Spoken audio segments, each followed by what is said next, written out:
Make no mistake, Audi still believes in the future of electrification, but its plans have pivoted just a bit, and that's why you were looking at this, the 2026 Audi A6, a gas-powered version of this sedan. Now, if you guys remember, Audi revealed the A6 E-Tron, the all-electric version that went on sale earlier this year. Now you have this gas-powered version that's going to come for the 2026 model year, late 2025 arrival. It's been redesigned. It does look like the e-tron version, but it's got its own thing going on. So let's take a closer look at some of the details.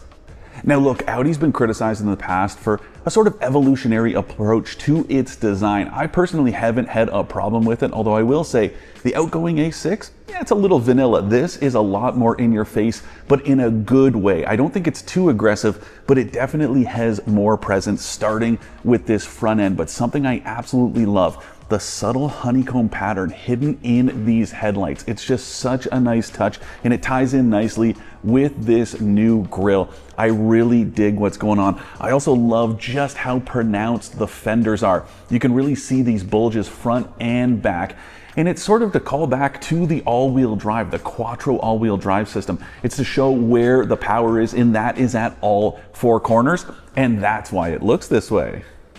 Now, the designer of this A6 was talking about the car being like a suit. And quite honestly, I don't often like to regurgitate kind of marketing speak, but I really like this analogy because, as he put it, you want to wear this thing not necessarily to get attention, but to feel good, to feel confident. And you can really see that with the presence of this car. Now, it's only about 6 centimeters longer overall than the outgoing version, but it's a lot more sculpted. The shapes are much nicer. And this is the base version, but it just really has a ton of presence. I dig it. And something that's really cool, this sort of not quite a duckbill spoiler on the back that's integrated into the deck lid. Now, according to the designer, this was supposed to be an aluminum trunk, but at the last minute they switched to steel so they could get this pinch kind of as tight as possible, and that lowered the coefficient of drag by 0.2. That is an impressive accomplishment. Just something so simple as switching out the materials. It also looks fantastic. Okay, here's my take on the interior. A little too much gloss black plastic, although that's not exclusive to Audi. Lots of brands are doing this. It attracts smudges, fingerprints, and dust. Not a great look, but everything else in here is. As one of our contributors, Peter Bleakney, said, Audi has really kind of reclaimed its title as the interior champion with this new look cabin. I really like it. Tons of screen real estate and a really cool electrochromic roof.